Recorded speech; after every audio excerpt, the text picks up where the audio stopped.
Before Star Wars made George Lucas a legend, there was American Graffiti, a nostalgic, low-budget movie that captured a single night in the summer of 1962. But behind the laughter, the cars, and the rock and roll soundtrack, there was chaos. The cast was young and reckless, the crew was underpaid, and the director was constantly fighting studios who thought this movie would flop. Yet somehow, out of that madness, came one of the most important coming-of-age films ever made. In this video, we're diving into 20 weird, wild, and little-known facts about American Graffiti, from on-set disasters and behind-the-scenes fights to bizarre casting stories and legendary pranks that helped shape movie history. Let's start the engine and roll back to 1962. Fact number 1. The movie was almost never made. George Lucas pitched American Graffiti to several studios, and everyone said no. They thought a movie about teenagers driving around and listening to the radio had no story, no action, and no market. One executive even told Lucas, "Kids don't go to movies about other kids." Universal was the only studio crazy enough to say yes, but only if he kept the budget under $800,000. That's ridiculously low even for the 70s. Lucas shot the entire movie in less than a month, with almost every scene filmed at night. The cast had to sleep during the day and shoot till sunrise. The crazy part? When the film finally came out, it made over $140 million worldwide, proving every studio that rejected it was dead wrong. Fact number 2. The cast was full of unknowns who became legends. When Lucas cast American Graffiti, most of the actors were nobodies. Richard Dreyfuss, Ron Howard, Cindy Williams, Harrison Ford, they were all just starting out. Ford wasn't even supposed to get the role of Bob Falfa because he refused to cut his hair. Lucas finally gave in and said fine, as long as he wore a cowboy hat to hide it. Years later, that decision changed everything, because it was on this film that Lucas realized Ford had the perfect energy for another little project called Star Wars. Without American Graffiti, there might never have been Han Solo. Crazy, right? Fact number 3. The shoot was an absolute nightmare. Filming American Graffiti was brutal. It took place entirely at night in the small town of Petaluma, California. The crew worked from 6 p.m. to 6 a.m. every day in freezing weather. Cars broke down, lights failed, and local residents constantly called the cops, complaining about the noise. The actors were exhausted, half the extras were drunk, and one night a lighting tower caught on fire. The cast later joked that they all looked tired in the movie. Not because they were acting, but because they literally hadn't slept for days. Yet somehow, all that chaos made the film feel more real. Sweaty, gritty, and alive. Just like the summer nights it was trying to capture. Fact number 4. Harrison Ford was nearly fired for fighting. Even though he only had a small role, Harrison Ford almost got himself kicked off the set. One night after shooting, he got into a bar fight with a local who didn't like how the movie crew was taking over town. The police showed up, and Ford was thrown in jail for the night. When Lucas found out, he was furious, but also secretly impressed that Ford didn't back down. The producers wanted him fired, but Lucas refused. Instead, he gave Ford another chance, and the two went on to make movie history together. Ford later joked that American Graffiti taught him how to be a rebel, a skill he'd definitely need in Star Wars and Indiana Jones. Fact number 5. The cars were real and nearly all destroyed. Every car in American Graffiti was a real classic hot rod, not props. The famous Yellow Deuce Coupe and the black Chevy driven by Harrison Ford were both genuine vintage cars restored just for the movie. But here's the shocking part. The crew had no insurance. When the filming ended, some cars were damaged, others were stolen, and one was even wrecked in an accident after a stunt went wrong. The yellow Coupe, though, survived. And it's still one of the most famous movie cars in history. Today, collectors offer insane amounts of money for it, but the original owner refuses to sell, saying, "You can't put a price on that kind of history." Fact number 6. George Lucas was nearly fired from his own movie. It's hard to believe now, but during filming, Universal almost kicked George Lucas off the project. The studio executives didn't understand what he was doing. They said the movie had no plot, too much music, and too many cars. Lucas was filming long, documentary-style takes with multiple cameras, trying to make it feel like real life. The suits hated it. At one point, they even considered replacing him with another director halfway through production. But Lucas refused to change his vision. He told them, "This is how kids actually talk and live. It's supposed to feel real." That stubbornness paid off big time because his natural, free-flowing style ended up defining a whole new kind of American teen movie. Fact number 7. The radio DJ, Wolfman Jack, was a real legend. In the movie, the mysterious DJ, Wolfman Jack, keeps the teens company all night long, his voice floating over the radio waves. What most people don't realize is that Wolfman Jack was an actual, real-life radio icon in the 1960s. Lucas grew up listening to him late at night and wanted him in the movie as a symbol of connection, a voice that united all the kids driving around. At first, the real Wolfman didn't want to appear on camera because he thought it would ruin his mystery, but Lucas convinced him to do one short scene, and it became unforgettable. To keep the magic, Lucas even mixed some of Wolfman's real radio tapes into the movie's soundtrack. It's one of those perfect meta moments. A real DJ playing a version of himself in a movie about nostalgia and music. Fact number 8. The soundtrack changed movie music. Forever American Graffiti didn't just have a good soundtrack, it invented the modern movie soundtrack. Before this film, studios rarely used popular songs in movies because it was expensive and complicated to get the rights, but Lucas insisted that every scene should be set to real hits from the late 1950s and early 60s. He used songs from Buddy Holly, Chuck Berry, and the Beach Boys, not as background noise, but as part of the storytelling. The movie features more than 40 licensed songs, all played through radios in the scenes themselves. It cost almost as much as the entire filming budget, but that gamble changed Hollywood forever. After American Graffiti, every teen movie, from Grease to Guardians of the Galaxy, copied that idea. Fact number 9. The actors had no idea it would be a hit.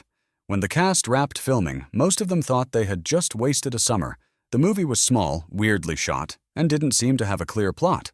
Richard Dreyfuss later said, "We thought no one would care about a bunch of kids in cars listening to music." When the first test screening ended, though, the audience went wild, cheering, laughing, and clapping through the credits. Universal still didn't believe it, so they released the film quietly, expecting it to vanish. Instead, it exploded. It became one of the most profitable movies ever made for its budget and even earned 5 Oscar nominations, including Best Picture. For a cast full of young unknowns, it was the start of everything. Fact number 10. The film saved George Lucas's career. After American Graffiti, Lucas finally had money, respect, and creative freedom. But before that, he was broke. His first movie, THX 1138, had flopped hard, and studios didn't trust him anymore. American Graffiti changed that overnight. Suddenly, everyone in Hollywood wanted to know what this young director would do next. Lucas used the profits from American Graffiti to start his own production company, Lucasfilm, and began developing Star Wars. Without this one little nostalgic movie about teenagers cruising around, there would never have been a galaxy far, far away. It's crazy to think that the future of sci-fi was born from a few kids driving under neon lights in small-town California. Fact number 11. The studio tried to cut half the movie. When George Lucas first screened American Graffiti for Universal, the studio hated it. They thought it was too long, too dark, and too nostalgic for kids who won't care. Executives wanted to cut nearly 25 minutes, entire subplots, car scenes, and even character moments. They even said the film needed a happy ending, but Lucas fought back.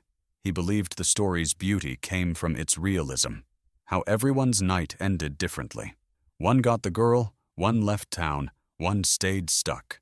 To him, that was the point. So he snuck into the editing room late at night with his team and reinserted scenes that the studio had ordered removed.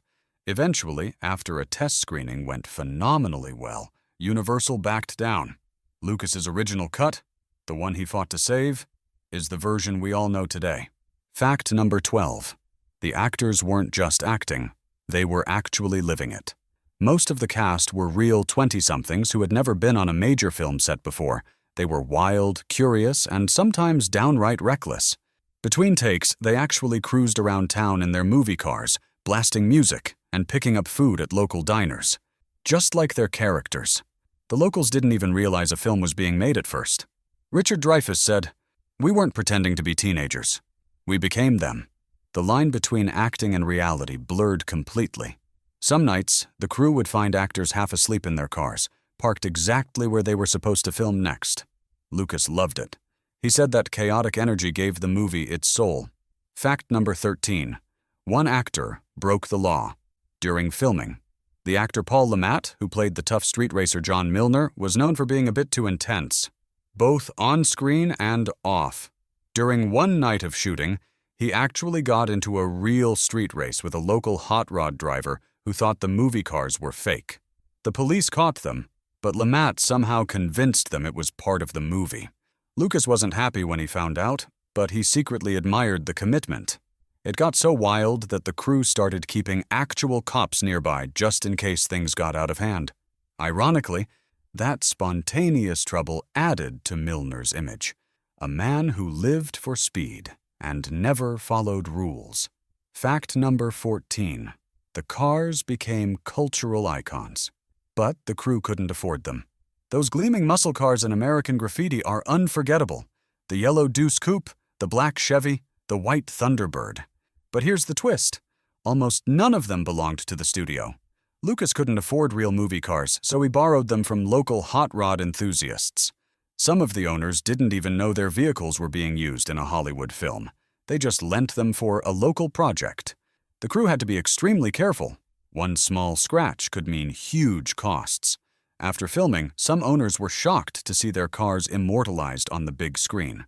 Decades later, collectors still hunt down those very same cars, now worth hundreds of thousands of dollars, a symbol of both movie history and America's car-crazy youth. Fact number 15. The ending montage. Shocked everyone that ending montage, where we learn the futures of each character, was not in the script at all. Lucas added it during editing because he wanted audiences to feel the bittersweet reality of growing up. Originally, the movie was supposed to end with the characters driving off into the sunrise, but Lucas felt that was too easy. Instead, he added those text cards revealing what happened next. One becomes a writer. One goes missing in Vietnam. One stays trapped in town. When audiences saw it for the first time, the theater went completely silent. It hit everyone hard. That single creative choice turned American Graffiti from just a fun nostalgia trip into something haunting and unforgettable. A reminder that youth doesn't last forever. And believe it or not, things behind the scenes got even wilder after the camera stopped rolling. From lost footage to unexpected real-life romances, the final set of facts will show you just how chaotic and magical the making of American Graffiti really was. Fact 16. The cars were real, not props. Every car you see in American Graffiti wasn't a studio-built fake. They were real classics, many borrowed from local collectors in Modesto and surrounding areas.